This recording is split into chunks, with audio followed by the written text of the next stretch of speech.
Salut les filles, j'espère que vous allez bien.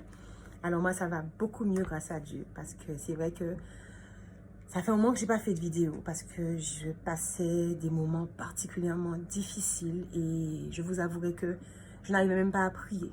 Mais pour ne pas être déconnectée de Dieu, j'écoutais des louanges parce qu'en fait les louanges parlaient pour moi et c'était ma façon de communiquer avec mon Dieu parce que je n'y arrivais pas. Je n'y arrivais pas. Je suis passée par des moments très difficiles. Et d'ailleurs, j'aurai un témoignage là-dessus parce que le Seigneur m'a demandé de pouvoir parler de ça. Et je vous avouerai que je n'avais pas envie de le faire. Je n'avais pas envie de le faire. J'avais déjà fait la vidéo, elle était déjà partie. Et il y a eu un souci, elle n'est pas partie. Je n'ai pas rebalancé. Donc, mais je sais que je vais devoir quand même la balancer. Donc, il faudra rester connecté. C'est un témoignage qui sera long, malheureusement, parce qu'il y a eu des choses véritablement et que le Seigneur m'a demandé de dire certaines choses. Je ne pourrais pas ne pas faire ce que le Seigneur m'a demandé. Et je refuse de faire en deux parties parce qu'il faut vraiment que le message puisse passer de la bonne façon. J'espère que vous allez bien en tout cas. J'espère que vous avez fait des progrès en termes de décision, en termes d'évolution, en termes de nouvelles aspirations. J'espère vraiment que vous avez pu vous accrocher parce qu'il faut s'accrocher. Le diable est vraiment venu pour détruire, est vraiment venu pour nous rabaisser.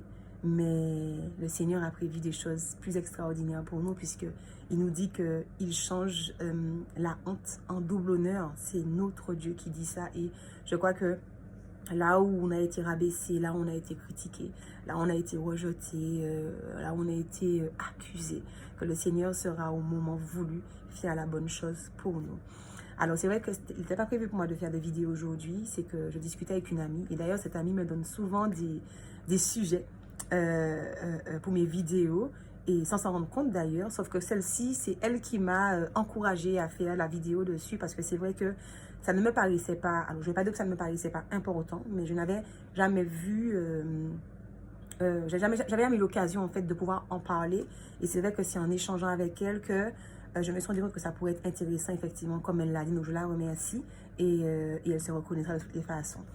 Alors, je vous ai déjà parlé un petit peu de le Seigneur qui nous connaissait avant même que nous soyons tissés dans le sein de notre mère et qu'il avait formé sur nous des projets de bonheur et non de malheur.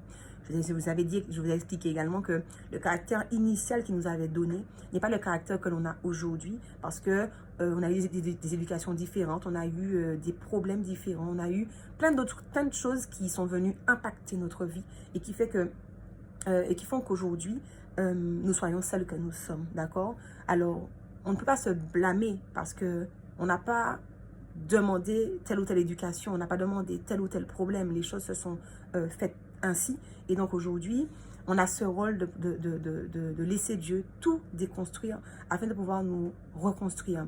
Et vous savez, les moments difficiles que j'ai passés les temps derniers m'ont permis aujourd'hui de me poser et de me dire, écoute Vinciane, là, tu as résolu plein de choses. Il va falloir restaurer ton âme, restaurer tes pensées, restaurer ton cœur. Parce que les blessures sont là. Elles sont là parce que pour peu que quelque chose puisse se produire, je m'en rappelle. Je ne dis pas que je devais devenir amnésique, d'accord? Mais je dis que quand je m'en rappelle, je sens la douleur encore dans mon cœur. Et il y a même des situations qui peuvent même créer chez moi une certaine amertume. Et cela est la preuve même que je n'ai pas guéri, que oui, j'ai évolué, oui, j'ai grandi avec Dieu, oui, j'ai grandi en tant que personne, mais que les blessures sont toujours béantes et que je n'ai pas le droit. Je n'ai pas le droit pour mon évolution, je n'ai pas le droit pour les personnes qui sont autour de moi que je souhaiterais rendre heureuses, garder ces choses-là. Et cela passe par la parole de Dieu. C'est pouvoir demander au Seigneur de nous permettre d'analyser qu'est-ce qui nous a blessés. Parfois, on ne s'en rappelle pas. Ce sont des choses dans l'enfance, des choses qu'on a enfouies, que le subconscient a enfermées parce que ça a été quelque chose qui nous a détruites en fait et qu'on a décidé d'enfermer dans notre esprit et qu'il faut demander au Seigneur de mettre en lumière afin de pouvoir briser et demander au Seigneur de restaurer, de réparer parce qu'on a besoin d'être réparé. Vous pouvez être la femme la plus gentille au monde. Si vous avez des blessures, alors c'est soit vous ne serez pas en capacité de rendre heureuse quelqu'un, une personne, ou vous-même. Parce qu'il y aura des choses et le diable, croyez-moi que c'est celui qui rappelle toujours vos erreurs, celui qui rappelle toujours les douleurs, celui qui rappelle toujours à un moment où vous ne vous attendez pas du tout quelque chose et vous vous dites mais j'avais oublié ça. Et là, ça a un impact sur vous. C'est quelque chose qui peut vous détruire et qui peut détruire la personne près de vous, ou vos enfants, ou vos parents, peu importe, ou pour vous faire avoir de l'amertume, de la rancune. Et le principe, le but de cette année n'est pas que nous puissions être bloqués par une quelconque situation, par une quelconque souffrance, par un quelconque problème. Aujourd'hui, nous avons compris que cette année, nous devons être des femmes différentes. Nous devons nous positionner et être celles que Dieu veut que nous soyons. D'accord? Donc moi, j'ai commencé cette démarche de restauration pour que le Seigneur vraiment puisse vider mon cœur, vider mes pensées. Je veux penser à rien. Je veux être libre. La liberté, c'est peut-être que pour moi, c'était de faire ce que je voulais. Non, la liberté aujourd'hui pour moi, c'est que aucune influence ne puisse impacter ma vie aujourd'hui. Qu'aucune décision passée, qu'aucune situation passée, qu'aucune erreur passée ne puisse venir impacter ma vie aujourd'hui, parce que Dieu me dit que je suis une nouvelle créature, que toutes choses sont passées et que voici toutes choses sont devenues nouvelles. Je ne peux pas me permettre de laisser les choses passer, avoir un impact dans ma vie. Je refuse de laisser l'ennemi venir et saccager tout ce que le Seigneur fait avec moi. Aujourd'hui, je veux vous amener à grandir, poser des questions au Seigneur, demander au Seigneur de vous révéler les choses cachées. Et c'est important parce que les choses cachées, bien évidemment, elles portent leur nom, cachées. Ce sont des choses que vous n'êtes pas en mesure d'analyser puisque vous ne connaissez pas l'existence de ces choses. Pourquoi? Vous voyez, ce sont des choses que le diable a dissimulé et qu'il sortira à un moment précis de votre vie pour pouvoir vous détruire parce qu'il saura qu'à ce moment-là, votre fragilité ne vous permettra pas de réagir de la bonne façon face à une situation. Vous savez, aujourd'hui, je veux être capable de me présenter devant n'importe quelle personne, d'accord, et pouvoir me positionner sans avoir le cœur qui tremble, sans ressentir le poids de la culpabilité et de dire... de demander pardon s'il le faut et de dire que je ne suis plus celle que vous avez connue. Je suis aujourd'hui quelqu'un d'autre. Et cette personne que je suis aujourd'hui, eh bien, elle est en quête de grandir. Elle est en quête de faire du bien autour d'elle. Elle est en quête de pouvoir aller plus loin avec Dieu, expérimenter des choses. Et c'est ça, ma démarche aujourd'hui. Et je vous encourage à vraiment entrer dans cette démarche de restauration. Parce que vous savez, quand vous n'êtes pas guéri, quand vous avez toujours cette amertume, cette rancune, cela influence vos décisions. Vous prenez de mauvaises décisions. Cela influence vos émotions. Là où une situation ne serait pas vue comme un désastre, vos émotions vont tout transformer. Ça veut dire qu'une situation vous paraîtra peut-être similaire. Vous allez réagir parce que vous vous êtes déjà mis une barrière, vous avez déjà mis quelque chose pour vous protéger. Vous allez réagir de la même façon face à une situation qui ne sera pas du tout la même. Parce que vous allez juste percevoir le début de la situation et vous allez croire que c'est la même et vous allez tout démolir dans votre vie. Des fois, une parole, une action renverse une situation et nous fait tout perdre. Je pense que vous avez déjà beaucoup perdu. Je pense que vous n'avez plus envie de perdre à nouveau. Là, c'est le temps de gagner. C'est le temps de récupérer l'héritage que Dieu a pour nous, ce qu'il a promis de nous donner. Et aujourd'hui, moi, je ne veux pas perdre une poussière de mon héritage. Pourtant, la poussière, elle est très petite. Je ne veux pas perdre une poussière de mon héritage. Je ne veux qu'aucune émotion. Je ne veux qu'aucune réponse toute faite. Parce que, vous savez, quand les situations se répètent, on agit de façon systématique. Parce qu'on connaît déjà la situation et on réagit.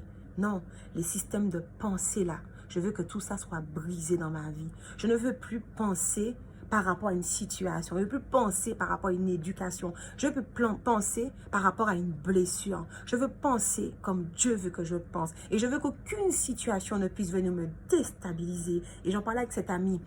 L'orgueil. Parfois, on n'a pas l'impression. La susceptibilité. Pourquoi on me fait ça à moi? Voyez? Alors, on ne va pas forcément se mettre en colère, mais on peut se renfermer. Vous voyez? Non. Soyez ces femmes comme Abigail dans la Bible, avec de la sensibilité, avec de la délicatesse, avec de la bienveillance, de la clairvoyance. Soyez ces femmes qui, face à une situation, elles analysent, elles se posent la question. Seigneur, qu'est-ce qui se passe? Comment puis-je faire? Mais pas... Je connais cette situation, j'ai vécu une situation qui ressemblait. Je vais poser ça comme action. Non. Je vais poser ça comme parole. Non. Et c'est important parce qu'on peut démolir quelqu'un qu'on aime avec une parole. On peut démolir nos enfants avec une parole. On peut démolir un collègue avec une parole. Parce que notre âme n'est pas réparée. Notre âme n'est pas restaurée. Et le Dieu que je sers a envie que nous puissions être restaurés. Ça, j'en suis persuadée.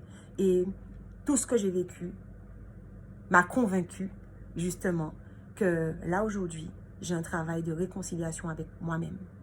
J'ai un travail de réconciliation avec moi-même parce que j'ai beaucoup de blessures. J'ai beaucoup de blessures. J'ai beaucoup de regrets aussi par rapport à certaines choses. Et non, parce que le Seigneur me dit clairement qu'il connaissait chaque jour de ma vie.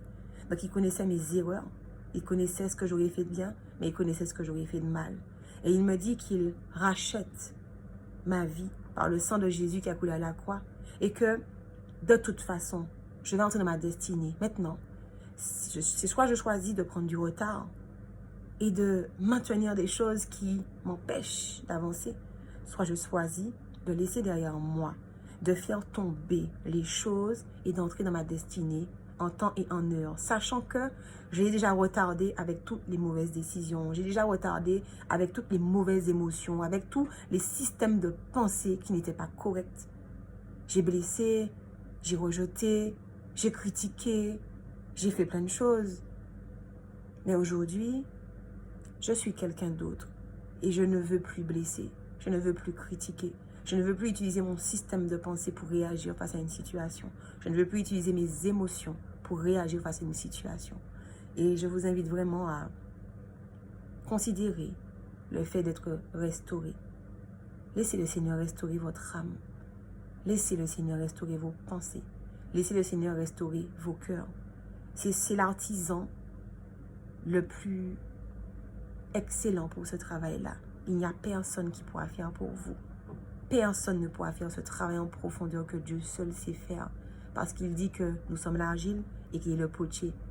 Le potier sait manier avec perfection son argile. Et aujourd'hui, je veux être la perfection de mon Dieu. Et je veux que tu sois la perfection de ton Dieu également. Et que tu puisses être débarrassé, libéré de toutes ces choses qui encore aujourd'hui te font pleurer, encore aujourd'hui te rendent triste, encore aujourd'hui te font te lamenter, te font t'accuser, culpabiliser. Non, je pense qu'à un moment donné, il faut stopper net. Vous savez, vous ne perdrez pas. Vous gagnerez toujours à faire le travail en profondeur. Mais il n'y a pas de secret. La vérité est que c'est Dieu seulement qui peut faire ça. Et je vous invite à le faire. Quand vous allez entendre mon témoignage, vous allez comprendre pourquoi aujourd'hui il est nécessaire pour moi de me reconstruire. Le Seigneur a déjà fait beaucoup, beaucoup. Mais là maintenant, c'est le moment de restaurer mon âme. Absolument. Totalement. Et que je sois vraiment dans la dimension que je dois être. Et que mon héritage ne me soit plus jamais volé par le diable. Je vous souhaite de passer une excellente après-midi. Que Dieu puisse vous bénir. Et je suis ravie d'être parmi vous de nouveau. Bye bye.